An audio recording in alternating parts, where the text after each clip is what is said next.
can I ask Leanne and Skalk to please jump on with me? So Leanne is the practice manager at Outsource CFO. So she's in charge of a lot of the operational execution of the OCFO team on our side. And Skalk is a good friend of mine and a founder of an e-commerce business that I think they're the biggest pet food distributor, e-commerce pet food distributor in the country, I believe. Skalk, is that right? Biggest online pet food retailer. So technical term, but retailer, yeah. Very, very, very important. So he's built, I think a retailer kind of business is highly complex, right? You have your e-commerce front end, you have your operational back end in terms of distribution and fulfilling orders and a whole bunch of different elements to that. And he's also recently sold out his position. So he's gone full circle from building the company up to work like clockwork so that he can step out of the business. So some really interesting insights that should come from these two professionals. Guys, great to have you both on the panel. Thanks, Lo. Great. So just because I was on you now, can I fire the first question in your direction? I would like to know, what does a company look like when execution is going well, and what does it look like when it's not going well? I think, it's been alluded to already, where I think the easiest way to identify if it's not in place is if there's blaming among your team members. If there's that judgment being passed from one person to another and there's no clear ownership and accountability. How do you identify? Well, it's process. I think it comes through as simply have you identified the 5 to 9 key processes within your business that drives your business forward? And then within each of those processes, are there refined processes to make sure that when anything fails, you can quickly just, run through the nodes, understand which piece of your process fell apart, and then being able to address that, objectively without, blaming or attacking a person. You actually just dissect your process, make sure that you do the root cause analysis, either adjust the process or add, capacity within that process. And capacity could simply mean retraining a person as well. So I think we're very fast to react rather than, listen to process. Right. No, I love the systemized approach that you're bringing to it. I can hear the thought process comes from a lot of years of experience in building a great company. Thanks so much for that. Leanne, over to you. People have been mentioned in strategy. They've been mentioned, obviously, in the people section. They've been mentioned by Willem now under operations and execution. So people are really kind of a core part of any business. How would you rate the importance of people just in this process of creating, clockwork-like execution within a company? I think people are pretty much your biggest asset when you start up a business. I think a lot of people who are in startups do know that having the right team and having the right people with the right attitude on your team goes a really long way in ensuring that you scale up and that you succeed as a company. I think without the buy-in of your team, your strategy will fall flat on its face. People play a big part in delivering the vision of, this streamlined operation and execution. One of my favorite philosophies in management says that you can buy a man's time and you can buy his physical presence at a given time, in a given place or time. But what you cannot buy from people is loyalty and initiative and the devotion of their hearts. And how you have to do those things is you have to earn those things. You have to be able to inspire them. So I think people are by far the biggest, your biggest asset and who you will need to carry out your vision and to scale up as a business. So yeah, super important. Sure. No, thanks for that, Leanne. I can hear it draws from deep wells there as well in terms of managing people operations, and I love the heart behind all of it. That's magical. Thanks so much. Skalk, something that was mentioned quite a lot already is meeting rhythms. Willem also mentioned that as one of his core 7 habits for the company. I'd love to hear from you practically within a company like Pet Haven. What are the meeting rhythms that you guys installed to make sure that everything works and the communication flows? I think, I want to just add on to Leanne and just say people are everything. It's if you think about it, people are your customer, people are your team, people are your investors, people are your bankers, your suppliers, right? So it all starts with that, and I guess that relationship is what you need to form. But what makes business complex is people, because every person has their own idea of what strategy is, which way the company is going, what direction we're headed in, and what they want to do as well. So there's so many moving parts and complexity within a person, then add a bunch of people together. And so meeting rhythms and process, I mean, I can't actually, just verbalize enough how important this is. So practically within our organization, meeting rhythms are basically the tool that I use as a CEO to make sure that my company is aligned with the core purpose, but the vision of the business and our short, long, and midterm strategies. So that starts, from the morning operations call, first thing in the morning, where we have all our operational guys on the call, or at least our operational supervisors, to make sure that everybody's aware, any issues, anything where we're stuck, anywhere we're held back. What is your daily priority? And we always have what we refer to a pack leader. So we don't have managers in our company, we only have leaders. We come from the standpoint to say that you don't manage people. You manage process and you lead people. And the way for us to manage process and avoid that managing people part is to make sure that we have clear communication every single day to align the people with the expectation from leadership, right? So we clearly set those expectations in the daily or the morning call, what we refer to. Then directly after that, we have a daily huddle, which basically our senior pack leaders or our senior leaders in the business, we have a 30-minute call, and we set our own priorities as well with clarity. So basically we add as much detail within that to give everybody the context of what you're working on that day, because that context provides continuity and congruity. Congruity, is that even a word? But anyway, you know what I mean. So it creates an alignment between us to say, oh, somebody's working on this. Actually, let me jump on that call with you because I think I can add value. Or actually, I had this discussion with this person, which I think you can take forward within that. Or be careful, don't run that promo yet because our back end can't handle it. So quickly, we start finding this alignment on a daily basis, right?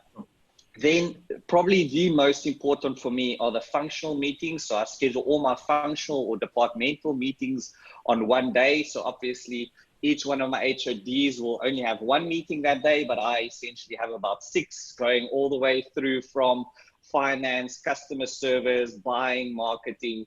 I'm somebody that enjoys knowing what's going on in every part of my business. So I spend that hour to realign and really do KPI reviews with the department, setting the priority for the week, and then discussing and clearing any stucks or dependencies on anybody else within that thing. And then, like I said, the key piece here is to make sure that I get my team's priorities, but then realigning their priorities if necessary to fit into the company structure or the company kind of vision for the next couple of months. So massively important. Yeah, there's a lot in there. I'm sure everyone is sitting with a notepad, just taking notes. Luckily, I know we've got this recording as well, Schalk. I'm going to reference some of that back to some of those points you've made. That's incredible. Thanks so much for sharing. Love the kind of the daily huddles and all of the different elements to manage kind of pack leader meetings throughout the course of a week and the course of a day to make sure that information pulses through the business all the time. I think that's super important. Leanne, kind of flowing from that, planning with a team is also a critically important part of running that team. Like, how do you go about planning in an organization where there's a lot of people and a lot of processes that are running? How do you guys approach that? I absolutely loved what Schalk was saying about managing processes and leading people, and I think that's something that I will take away from this conversation.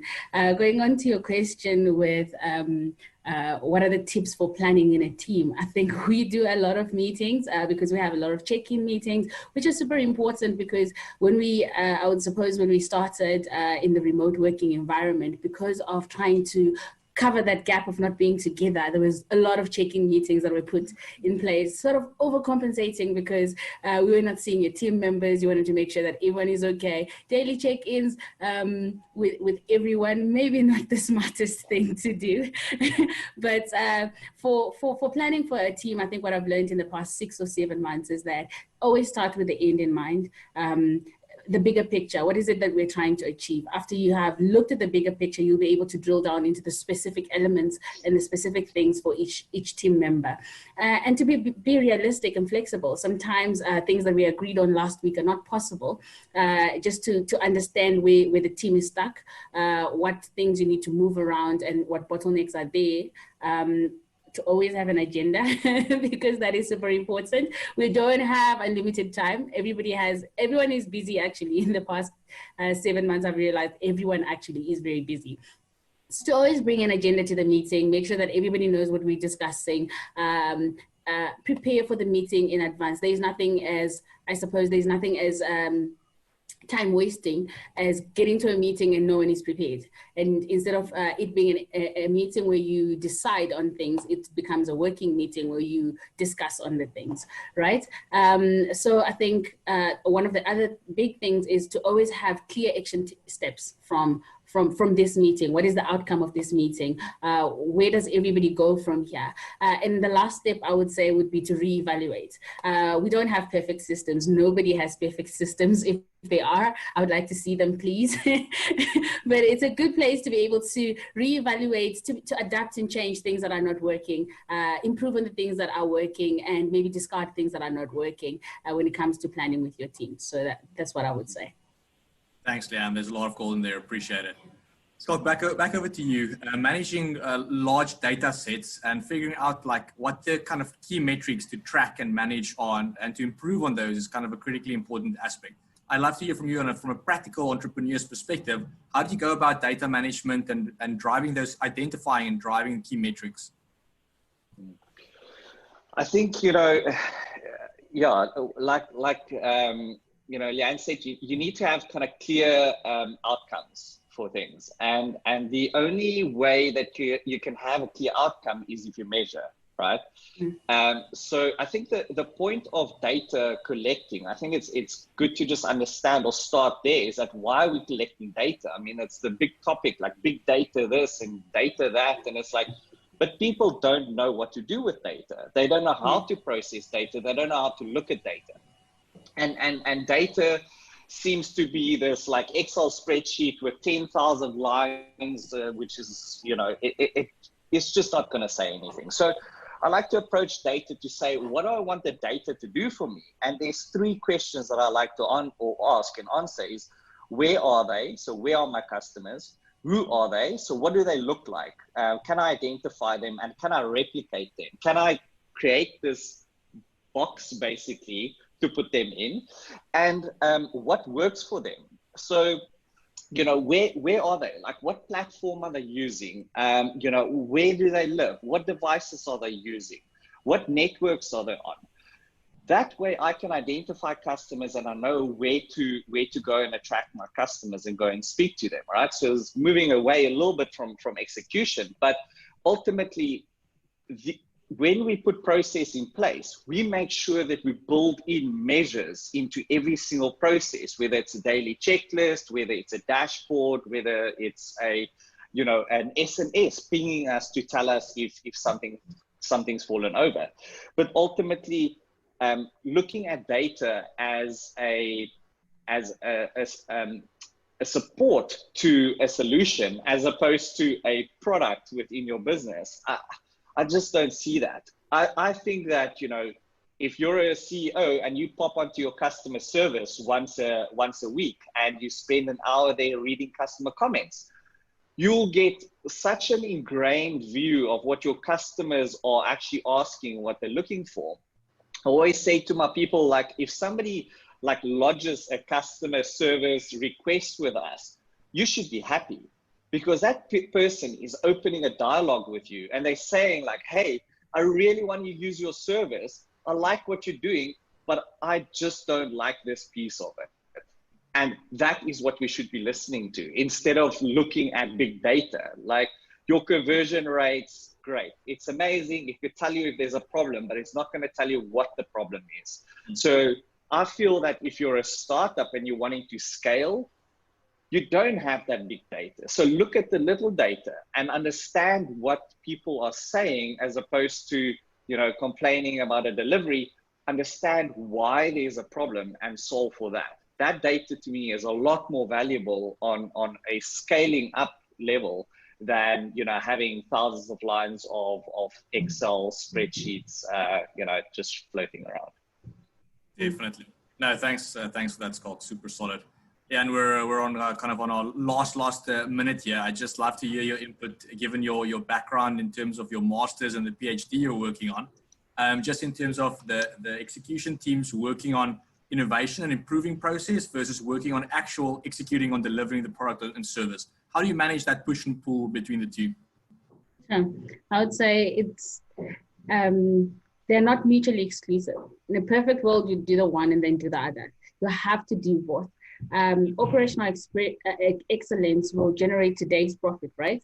But innovation excellence will actually get you tomorrow's profit. So you're not only focused on today's profit in a business, you're focused on today's profit and tomorrow's profit. So you have to know that I think employee-led innovation is one of the most sustainable sources of innovation, because they work on the system, because they're on the ground, they know what's happening, they are better positioned to keep building and give suggestions. So I think maybe to always inspire your team members to know where to improve, to look out for things that stick out, that can be innovated on. And I think that will be a great source of innovation for any business.